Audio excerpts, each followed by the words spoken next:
Iyi ni radio BBC Gahuza Miryango. Ivugira i Londres kuri metero 19, 25, 31 na 41 ku mirongo ya FM mu karere k'ibiyaga binini no kuri internet kuri bbcgahuza.com.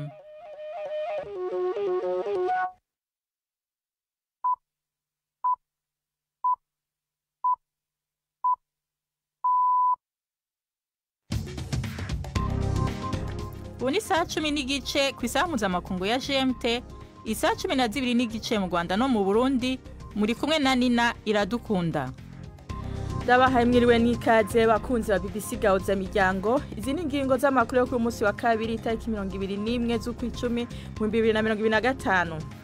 Mu Burundi baridogera ingene umugiga wo kwibuka ku nshuro 32 Melchior Ndadaye incungu ya demokrasi nabo bagendanywe bishwe mu 1993 wagenze. Gufata nk'uyu munsi tukahimbaza kubiri abari mu nzego mu gitondo imigambwe n'abandi ku mugoroba tivyumvikana nta siguro bifise bisa nibiriko birafata intumbero yo kuzozimanganya iyi misi mikuru yo kwikukira. Umukuru w'u Rwanda Paul Kagame yasavye abagabo b'ingabo zigwanira hasi bo mu bihugu vya Afrika 28 gutorera umuti ikibazo cy'umutekano muke ugarije uyu mugabane mu nama iri kwirabera i Kigali. Nicolas Sarkozy yahoze ari umukuru w'igihugu cy'Ubufaransa yatangiye igifungo c'imyaka 5 kubera uburyo yakoresheje mu kwiyamamaza mu matora yo mu 2007. Tubafitiye n'igikino cy'urunana aya makuru hagaririwe na Prudence Ngiyumva.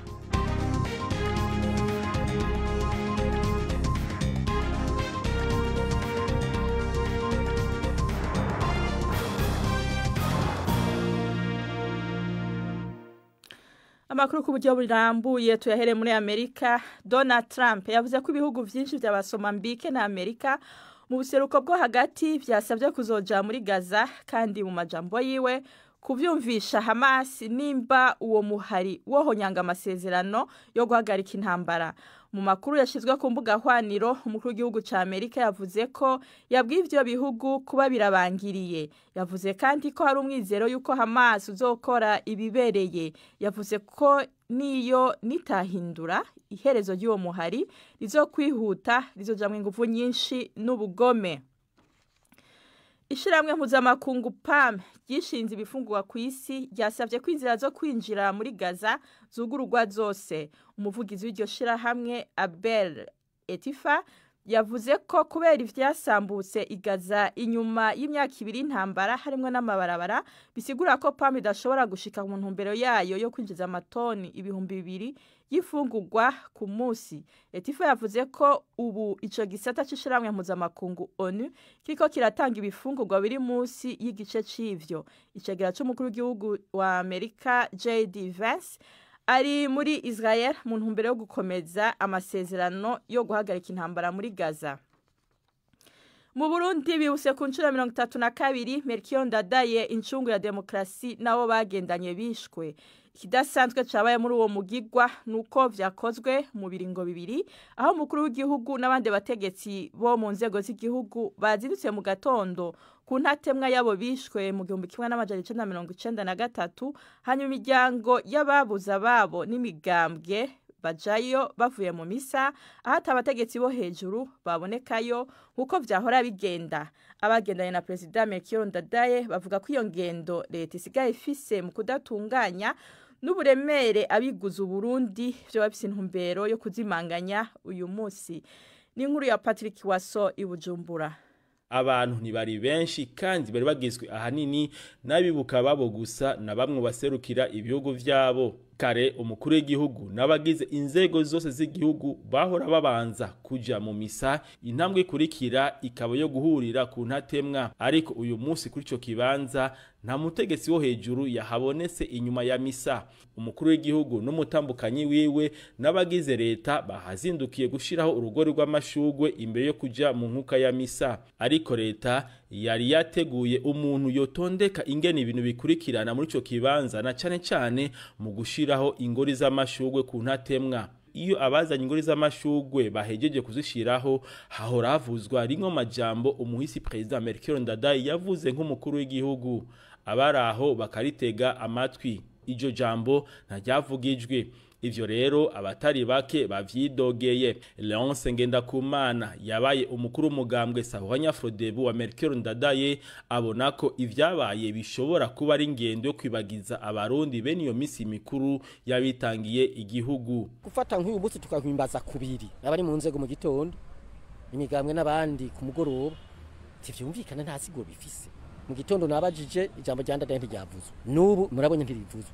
None wumva tujanye iki? Harashobora kuba bajanye mu babaro bisa nibiriko birafata intumbero yo kuzozimanganya iyi misi mikuru yo kwikukira, iyi misi mikuru yo gutsindira intwaro ya demokrasi mu Burundi ishiye ku migango myinshi n'amatora. Ivyo rero bizimanganye nko kwikukira kuzimanganya demokrasi ngiye ku migango myinshi n'amatora kazimangana, duca dusubira muri za ntwaro za kera z'igikenye n'agahotora. Mwishirahamwe Avode y'abafakazi n'imfuvyi zabo biciwe rimwe na Melchior Ndadaye barasaba ko bohabwa agateka bakwiriye mu kwibukwa mu misi mikuru y'igihugu bene iyo. Emmanuel Seturuku aserukira Avode imbere y'amategeko. Ishirahamwe Avode rirateye akamo leta ko heraheza urwo rubanza vuba hashoboka, canke se izo manza zijanye n'ubwicanyi bwatwaye ubuzima nyene icubahiro Melchior Ndadaye nyakwigendera nabo bari basangiye amabanga. Hanyuma bugira kabiri bagatera iteka n'abapfakazi n'imfuvyi zizo ngendanyi zabo banyacubahiro bari basangiye urugamba rumwe na Ndadaye, kandi bakaba bishwe bagandaguwe bazira ahanini umurimo w'igihugu, bakaba baguye ku kivi. N'ibirori vyo kwibuka uwaharaniye kwikukira ku Burundi umuganwa Rudoviko Gasore vyabaye mu ndwi iheze, navyone ntivyari ku rugero nk'ubwo vyahorana mu myaka iheze. Twashatse no kuvugana n'uruhande rwa leta kuri iyo myidogo, ariko umurongo wa telefone ntiwadukundiye. Ni inkuru tuzogarukako. Umukuru w'igihugu cy'u Rwanda Paul Kagame yasavye abagaba b'ingabo zigwanira hasi bo mu bihugu vya Afrika gutorera ikibazo cy'umutekano muke ugarije uyu mugabane. Ivyo yabivugiye Kigali mu nama y'imisi ibiri y'abagaba b'ingabo bo mu bihugu 28 vyo muri Afrika, yitabiriwe kandi n'abava mu Faransa na Qatar. Bagomba kwiga uburyo bwo guhangana n'ibikorwa bihungabanya umutekano, ariko banitwararika abasivile cyane ko izo ngabo zo hasi zamana nabo. Ni inkuru ya Jean Claude Mwambutsa i Kigali. Abagaba b'ingabo zirwanira ku butaka bateraniye i Kigali baturuka mu bihugu 28 bya Afrika birimo ibyo mu karere nka Uganda, Uburundi na Kenya. Cyakora ku rutonde nta Republika ya Demokarasi ya Kongo igaragaraho. Hari ibyo mu majyaruguru ya Afrika nka Misiri na Nigeria, ndetse n'ibyo mu burengerazuba bw'umugabane birimo Senegal na Burkina Faso. Hanze y'uyu mugabane hahagarariwe igihugu cy'Ubufaransa, Qatar na Jordania. Ubwo yafunguraga iri huriro ry'iminsi ibiri, Perezida Kagame yavuze ko ingabo zirwanira ku butaka arizo zatoranijwe kuko arizo ziyambazwa bwa mbere aho rukomeye, ndetse akaba nazo ziva ku rubuga rw'imirwano bwa nyuma. Yavuze ko ibikorwa bihungabanya umutekano bigenda byiyongera, kandi ari nako bihindura isura, naho umugabane wa Afrika ukaba ukomeje kuza ku isonga mu kugaragaramo ibikorwa byinshi bihungabanyiriza umutekano. Ku bwa Paul Kagame, ingabo zirwanira ku butaka zigomba guhora ziryamiye amajanja, zikagira ubushobozi bwo gusesengura byihuse ibibazo byavutse, kandi zigatabara vuba na bwangu. Yavuze ko igihe kigeze ngo Afrika imenye gufata mu biganza ibibazo by'umutekano wayo. Africa still experiences the highest Afrika ni ikomeje kubamo umubare wa mbere munini w'ubushyamirane. Ntabwo twakwitega ko ari abandi bazarengera umutekano wa Afrika. Nta ngorane duhanganye nazo zirenze ubushobozi dufite. Twabonye ingero z'ibishoboka aho ibisirikare byacu bikorana mu rwego rw'uturere ndetse n'umugabane. Ndabasaba kuba inshuti, musangira ubunararibonye. Inama nk'iyi ibaye ku nshuro ya kabiri, iheruka ikaba ari yabereye mu gihugu cy'Ubufaransa mu kwezi kwa karindwi k'umwaka ushize. Ni saa 11:39 muri studio za BBC London, saa 12:39 nyene mu Rwanda no mu Burundi. Amakuru yacarabandanya nyuma y'akaruhuko gato.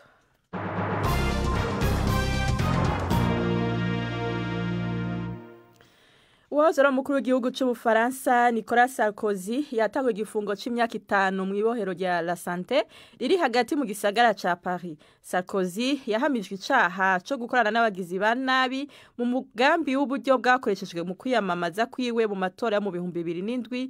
Amahera yahawe na Muammar Gaddafi yatwaza umukazo muri Libya. Arahakana ko atakibi yakoze kandi yarasavye gukugwa mu munyororo mu gihe yunguruza urubanza. Umunyamakuru wa BBC i Paris avuga ko uwo yahoze ari umukuru w'igihugu yinjiye mu ibohero yemye kandi azobona ko arakaje ko gushigikirwa n'abanyagihugu b'Ubufaransa. Ni inkuru yo ku rubuga rwa BBC mushikirizwa na Prime Kumagenge. Kuva umutegetsi yakoranye n'abanazi mu ntambara ya kabiri y'isi Philippe Pétain afunzwe ku vyaha byo guhemuka mu 1945 nta wundi numwe yabaye mukuru w'igihugu cy'Ubufaransa yari bwinjire ibohero. Abantu barenga 100 bakomye amashi basemerera ngo Nicolas igihe yava imuhiriwe muri arrondissement ya 16 y'abakire y'i Paris ari kumwe n'umugore wiwe Carla Bruni Sarkozy ukuboko mukundi. Nicolas Sarkozy w'imyaka 70 yinjijwe amarembo hiryo bohero ryo mu kinjana ca 19 rizwi cyane ku murengera w'abantu bahafungiwe riri mu gace ka Montparnasse mu majepfo y'uruzi Seine, aho akaba hari saha 3:40 mu gitondo. Ico gihe abapolisi bakaba bari bugaye amabarabara yose ahakikuje. Icumba ca Sarkozy mu ruhande rwo gufungirwa ukwa wenyene mw'iryo bohero byibazwa yuko kiri ku igorofa ya nyuma kandi kizoba kingana hagati ya metero kwadarati 9 gushika kuri 11. Byari byavuze yuko ashobora gufungirwa mu rundi ruhande rw'abantu b'intege nke, aho abandi b'igihagararo kinini bigeze gufungirwa muri kahise. Azoba afise akazu ka surwumwe, ubwogero, ameza yo gukorerako, ishiga ryo gutekako ry'umuyaga nkuba n'agateleviziyo gato. Ibyo byose akazobirihira amafaranga y'amayero 18 buri kwezi. Akazoba anafise uburenganzira kuri frigo ntoya. Uwo yahoze ari umukuru w'igihugu arafise uburenganzira bwo kuronka amakuru avuye hanze, kuramutswa n'abo muryango hamwe no kwandikira uwashatse no gukoresha telefone. Ariko mu by'ukuri azoba afungiwe ukwa wenyene, azoba arekuriwe isaha imwe gusa yo kwinonora imitsi ari wenyene mu kigo c'urwo ruhande afungiwemwo. Sarkozy yagumye ahakana ko atacaha yakoze mu rubanza rwerekeye ko imyamamazo yiwe yo guhiganirwa ubukuru bw'igihugu mu 2007 yakoresheje miliyoni z'amafaranga y'amayero yavuye muri Libya. Sostene Munyemana, umuganga w'umunyarwanda w'imyaka 70 yagirizwa ivyaha vya genocide, yasawe igihano cyo gufunga ubuzima bwiwe bwose n'umushikiriza manza muri sentare y'abanyagihugu isuramwe imanza iri Paris mu Bufaransa. Ni mu gihe amazindwi 6 imbere y'ubutungane aho humvirizwa urubanza rwiwe rw'ubujurire nyuma yo gukatirwa imyaka 25 yo gufungwa na sentare ya rubanda y'i Paris mu 2023 imwagiriza ivyaha vya genocide. Ni inkuru ya Alain Majesté Barenga yari yahishikiye. Sostene Munyemana yinjiye mu rubanza asa n'utekanye, yari yambaye agapira kirabura k'imbeho, abohesheje amapingu akikijwe n'abajandarume. Uyu muganga yanonosoye byo kuvura abagore bibungenze n'indembe, uno musi ari mu karuko k'izabukuru. Mu rubanza rw'ubujurire yari mu kumba kugajwe ibirahuri kari kugaye, kamutandukanye n'abaje kumviriza urubanza, yasa n'utekanye. Aho byashika kanatwenga, abambere bahawe ijambo n'ababuranira babuza ababo muri genocide yo mu 1994 mu Rwanda, hamwe n'abasaba indishi baserukira amashiramwe arenga 5 arimwo Ibuka, ishiramwe ry'abanyarwanda ba mu Faransa CRF, ishiramwe FIDH n'agateka kazi na muntu kw'isi n'andi mashiramwe agwanya genocide.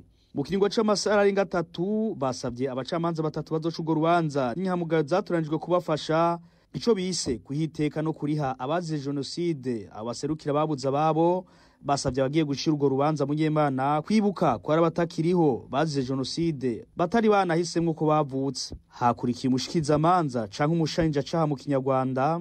Mu kiringo c'amasa 3 yamaze ariko abwira abagiye guca urwo rubanza ko Munyemana yari umuntu akomeye mu gihe ca genocide mu cahoze ari prefecture ya Butare mu majepfo y'u Rwanda, uretse ko umuganga ngo yari umugenzi wa hafi w'abatege ku Rwanda, aho yatanze akarorero ko hadari umushikiranganje wa mbere Jean Kambanda nawe nyene yahanywe azira gukora genocide. Yavuze adashidukanya ko Munyemana ari mu bateguye genocide yari no kwisonga, aho yaciye asaba ko yociribwa umunyororo wo guherayo canke burundu kuko ari co gihano gikwiye guhabwa uwakoze icaha gisumba ikindi ariyo genocide kugira ababuza babo baruhuke. Bitegekanijwe ko ku munsi w'ejo ababuranira Munyemana hamwe nawe ubwite bazohabwa ijambo rya nyuma. Umwigisha Bonete Elombe yamamaye ku rubuga rwa TikTok muri Republika ya Demokarasi ya Kongo yapfuye afite imyaka 28. Elombe yamenyekanye cyane muri Kongo kubera video yashira kuri TikTok ariko aririmba anatambura n'abanyeshuri yigisha mu kubaha ikaze mu ishuri. Amasanamu yiwe yarabwa inshuro zirenga miliyoni 100 kuri urubuga ariko icamuhitanye nticatangajwe. Ubu n'umwanya w'igikino c'urunana.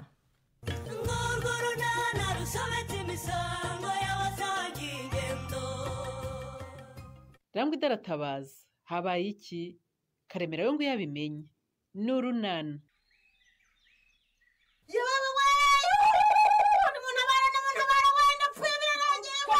ariko wagarutse mu nzu ariko nyogoko ngwino winjire mu nzu ngo bigenze bitanye n'umujura umva uko byagenze mbese nkinjira nkubitanye n'umugono niko gusohoka rero nkubita urushyi ku munwa ndatabaza reka gukomeza kuvuza induru ngaho namwe nimuhuririze mwumve uretse nyine twumve ariko uziko nanjye numvisemo ikintu kiri nyamara rero uya nariko nimuhamagara intengera gutabara nako abapolisi bafite imbunda nihangane mukeshigirayo ariko uzi kutagira ubwoba koko devo koko wahamagaye ishyaka nako nyera gutabara ariko muri abanyabwoba koko ahubwo se ko ntacyo mbonamo mukeke ariko devo wagiyemo muramenye mutanyica ni njyewe Pascal muramenye Pascal ni njyewe Pascal sohoka vuba sohoka utubwire impamvu wahisemo kurara hano mu gikoni cya mukecuru ubu ukaba uzindutse umukanga sohoka bira koko mwakabye burya bwose ni Pascal uzi ko twagize ngo ni inyamaswa y'inkazi yaduteye koko Pascal urabona induru yateye ahangaha kubera nambwira impamvu yahisemo kurara mu gikoni cyanjye akaba abyutse amabura umutima bigeze ahangaha yavuga se ngaho utubwire nyine ariko se we byagenze gute ngo urare udakinze igikoni cyawe mukecuru nagikinze warayaha mu gikoni cya mukecuru iwawe habaye iki yegora ndetse mwabantu mwe ko ari nge bagabo barabona bavuze ni nawe koko none se ubundi niki cyakubayeho Pascal ese uri ko tukubaza icyakuraje mu gikoni cyacu ntuvuge Pascal navuge nyine ko mama yafunze igikoni nta muntu ukirimo wewe wahageze ute ni ibibazo nyine namwe murabyumva ibibazo udashobora kuvuga gusa sinaharaye kuko mbyishimiye nirukanwe mpabona ubuhungiro ariko Pascal ntunguye ko wongeye kwanduranya na mukobwa Jana kandi uzi neza kuri ya mugore atwite kandi Pascal sinzi ukuntu umeze uririrwa ubaza mukecuru ubwo se urumva yahunze muzara cyangwa akazehe ariko si uko Pascal ubu tuvuge ko kugeza ubu ngubu utazi ko kubuza umugore utwite amahwemo bigira ingaruka ku mwana atwite ubu se ni njyewe uyamubuza cyangwa niwe uyambuza ari we nanjye ninde waraye mu buhungiro koko kudusuye uzindutse se Patrick ndashaka Reya wowe se waretse akazi ko muri saro kwa Nyensi usigaye ukora ko gutwara abagenzi reka da niho ngikora none se yagusabye rifite yo kumugeza ku mashuri oya da nta kazi yamaye ko kumushakira inzu Reya yego Reya guha akazi ko kumushakira inzu he Patrick ahari hose muri Nyarurembe ariko cyane cyane hegereye amashuri cyangwa se mu isantere nayimuboneye rero Patrick buretse gato buretse kujya kumureba ndabizi rwose aracyari mu rugo ntarasohoka kuki se umbuza kujya kumureba sore urumva Reya yagiye kumara igihe kitari gito akodesha hano iwanjye kandi rwose nishyura neza pe nase ntuzi ko hari abantu badakunda kuba ahantu hamwe sore ubwo nyine wowe yaraharambiwe ntabwo ari uko harambirwa yewe urebye hari utubazo yari yaragize ariko hari abantu nyine ntabwo habura ibisubizo none se ko njye ndi umukomisiyoneri sore ubwo ibibazo mwajyanye urumva njye bindeba ndakwinginze buretse kumubwira ko wamuboneye inzu rwose Patrick ndakwinginze adahita yimuka inzu yanjye igasigariraho isigaraho se gute kandi mpari ntagenda ndagushakira undi mukiri wijyamo ikibazo si uyijyamo yewe sinshaka ko Reya yimuka kuko rwose uretse kuba nyishyura neza uriya mukobwa ndamwikundira pe urumva udashaka kuzana imiteto mu kazi sore oya ntabwo ari uguteta yewe ntabwo ari uguteta Reya ndacyamukeneye cyane Patrick ariko gusa ko nakoresha esansi yanjye n'umwanya wanjye mushakira inzu kandi agomba kumpemba ndabizi ko agomba kuguhemba ariko nanjye nyumva Patrick ndakwinginze ubu rero kubirebana n'ifaranga sore nta mikino kuko mfite umwana nabyaye ngomba kwitaho ndabizi rwose ko wabaye papa akabazo ko kudasukura neza umusarane rero nari mfitanye nawe ndagakemura rwose vuba ku buryo nta mpamvu yo kwimuka. Niba ushaka kumugumana rero uranyishyura amafaranga yagombaga kunyishyura ubundi nkate nigendere. Ndayakwishyura Patiri, ndayakwishyura rwose, ahubwo se nangaye. Ariko se mubuye umwana bayigira ibiki koko? Ubu rirengeshwe igikoma rero kuko wakibonye. Ariko rero ubishatse wajya kuvuza umwana Honori. Wibuke inama rwose tugirwa zo kuvuza umwana akigaragaza kimwe mu bimenyetso by'uburwayi. Migi nta ndwara nimwe arwaye rwose Karemi, ni muzima. Niba atarwaye se kuki atanywa igikoma kandi uzi ko asanzwe agikunda Honori? Ushobora gusanga rwose afite ikiziba kanwa ariko atazi uko yabikubwira. Umwana amenyera igikoma kirimo amata n'isukari se wowe urumva yakinywera aho ngaho agapfa kukinywa. Wenda isukari ndemera ko ntayo ariko se amata kuki utayamushyiriramo Honori? Nese ubwo urumva nanze kuyamushyiriramo hari Kareme. Ubu ararwaye ku buryo bananiwe kugera kwa Raremesha koko niba atayagemuye uko bisanzwe cyangwa harimo n'ubunebwe. Nakagize ubunebwe se nabugira no ku mwana wanjye Kareme. None se nibumva utameze neza kuki utamubwiye ngo ngiyewe nigireyo ariko umwana wanjye rwose ntabura amata. Remesha ambwiye ko azongera kudukamera ko twamwishyuye amafaranga y'amezi 2 tumurimo Kareme. Ibyo bivuze rya Honori. Ariko usigaye wibagirwa cyane Kareme. Sinabikubwiye ko nkanakubwiye ko Migasigaye yanga igikoma. Ubuso uyu mwana ndaza kumugenza nte ko? Simbizi rwose Kareme. Migi mva mu mabere wanze kunywa igikoma se nyine. Ubuse no umwe mibere ubona yanze no kunywa igikoma. Urumva biri bugenda bite koko? Nambabaye nanjye sinimereye neza. Ubu cyane bwa nyuma y'ubuke turabugenza gute koko Honori? Kubuge ntazi naho ndi bwihisha abantu banyishyuza. Ejo bundi twari twishimye mu bukwe rwose tutazi ko tuzasigara iheru gutya Kareme. Tekereza ko n'umushara wanjye w'amezi 2 bagomba kuwufatira kubera inguzanyo bampaye. Ubu se nudahembwa bizagenda bite koko Kareme? Umwana wanjye giye kubura indyo yuzuye. Ngira uti ukubonye yanga igikoma rwose ni nako yanga ibiryo mbimuhaye bitagira ibikomoka ku matungo rwose Kareme. Ntumbwire ko n'indagara nari namuguriye zashize Honori. None se haraho nguhisha koko? Ubu koko kwishora mu bukwe byatumariye iki uretse kudukenesha koko Honori?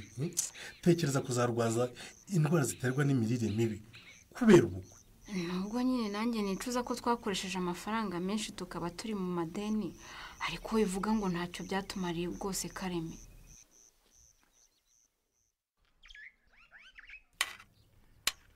Ese wamaze gushyira ibiryo ku meza ujya mu bikisori?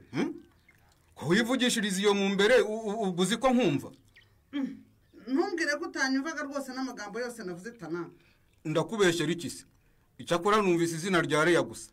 N'ubundi namuvuze ariko. Amuvuze nyine. Nanakubwiraga ko nyine tugomba kugira icyo dukora ataraducika ngo yigendere. Abagira iyo bajya baragenda. Abagiye baragenda ariko nyine tubuze rero twaba duhombye Tana wivuga utyo pe. Utambihiriza ibiryo sori. Uriya mukobwa yatwiraseho cyane ashaka no gushyiraho amategeko mu rugo rwacu urabyumva? None se ikibazo afite ko ari isuku y'umusarani rwose Tanazi ukaba utashinga igiti ngo uvuge ko atari mukuri. Twamuke muri iki kibazo ntiyimuke koko. Kandi natwe rwose ko zaba ari inyungu zacu kugira umusarani usukuye. Kandi ashaka kutwirukanamo nkaho ari wowe warubatse. Ariko urabyemera ko twarangaye rwose ntituwukorera isuku neza kandi ari twe benshi tuwanduza Tana. Umva rero nkubwire. Ugenda umubwire ngo kuba wigisha imibare n'ubutabire muri GS Nyarurembo ntibiguha uburenganzira bwo gutegeka urugo rwa Tanazi. Ko batari nyir'urugo nawe arabizi rwose. Ni nayo mpamvu nyine yatangiye kwishakira ahandi agakodesha Tana. Ariko uramwinginga mu kisori. Ariko Tana wanyumvise. Inte icyambere rwose nakikubwiye nuko atwishyura neza ataturuhije. Icya kabiri isuku y'umusarani ashaka twese turayikeneye. Icya gatatu none Reya ni inshuti yanjye tubanye neza. Urumva ikindi rero wibuke ko mu minsi iri imbere hashobora kuzaba mukatitirere. Unyumvire niba azaba wese. Ariko ubwo urumva nasabirwa mu rugo rwacu asabwe na Chris tutazaba turi mu bantu b'imbere muri ubwo bukwe Tana. Uzi guhinda. Ariko rwose niko se Kareme ngo nabacuruza nabandi mu biki koko nubwo wankopa kanusu rwose firi nagashira umugore rwose akagerageza kugakoresha neza. Oya rwose mu bucuruzi bwanjye sinjyama ideni umuntu atari andi mwirinde rwose ntibyakunda. Ndwana ho nk'umuvandimwe rwose n'ukuri. Oya ubu ngubu umuhungu wanjye yanze kunywa igikoma kitarimo isukari. Oya ihangane rwose ntituruhanye. Nabwo igihe cyose utaranyishyura ya mbere nta rindi deni naguhariga ibyo byumva. Icyamamare Karemera ndashyize ndakubonye. Akose mwagiye mureka gushinyagura koko. Patri nje ndi icyamamare kuva ryari. Ndi mushoho mbese waramamaye nyamara kuko abantu bose bagutaye ubukwe barakwirahira. Mbabara rwose ijambo ry'ubukwe uburisibye mu byo uvuga rwose bubiretse. Hagati ariko rero ngize amahirwe ndakubonye kuko ngeze aho korera ndakubura ndashaka ya mafaranga. Nishyura amafaranga yanjye kare. Ariko rwose niko se Patri umuntu waka amafaranga ibibazo afite ubwo urabizi. Ntabyo nzi icyo nzi nuko agomba kunyishyura amafaranga yanjye namugurije. Nk'abagabo mwe rero ubu mu ndeba ndi mu bibazo rwose bitanyoroheye habe na gato kandi sinzi icyo nakora ngo mbyigobotoremo. Urumva ko kwanga kukopa rero bifite ishingiro.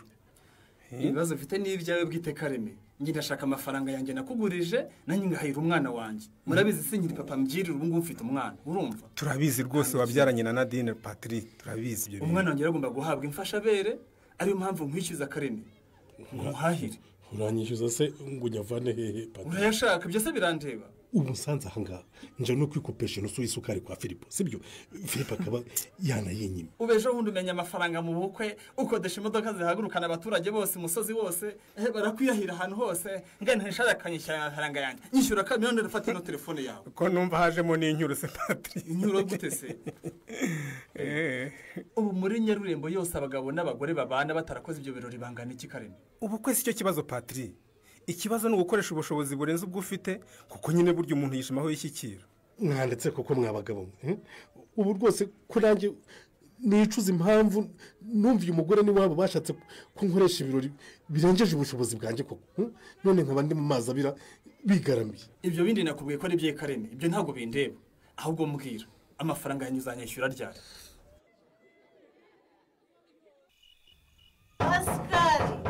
Pascal wahiguriye ubwo ugusinzira gusa cyangwa wapfuye bibe umva ninga ukingurira imbwa impeke mukobwaja ninga ukingurira imbwa impeke tegura buryo ribaso nuko waga kujegura Pascal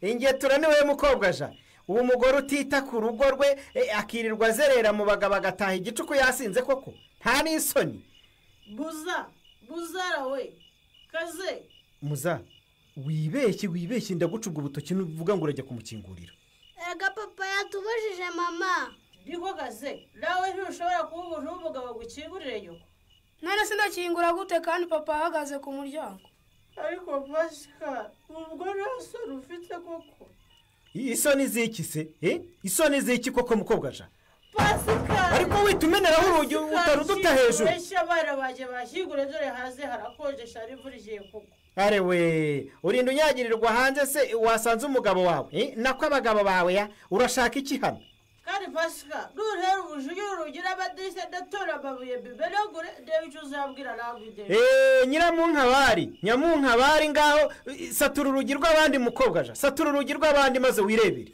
ariko papa wowe na mama mwamagiye mumvikana koko uzajya muhora mushwana mugeze ryari koko nabora bwa bukoko mwese ko buri hasi ubwo habuza agakigura n'idirishya ngo kasage haze reko kubashyeye mwana wanjye asohoke mufatanye n'isibasha ubona banjye bigendeye babaho byibura bari kunyurira impuwe bagahangana rasi kugeza afunguye nuko ye ariko mwe naso muri kimwe ubu ugiye kuvuga ko twe tudagukunda mama ubundi wowe kuki wafungiranye papa si wowe utumye kwishyura mama waze kurira koko uze tubigenze dutemuza papa wagize impuhwe ndakwiyamye kaze ndakwiyamye muceceke vuba kandi muryame musinzire muranyumva neza muza ndongera kumva ugongera ndakumena ubu koko watsiratije udaje hasi muri imbeho Pascal ivura riraguhanyagira uba rukomeza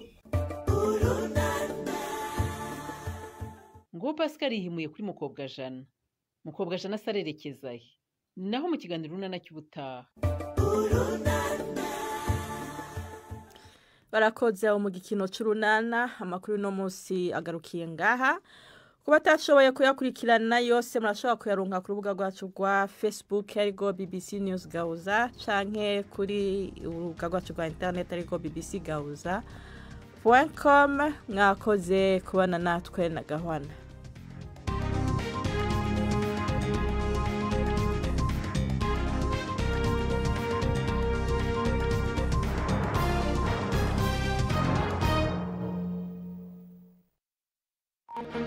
Thank you.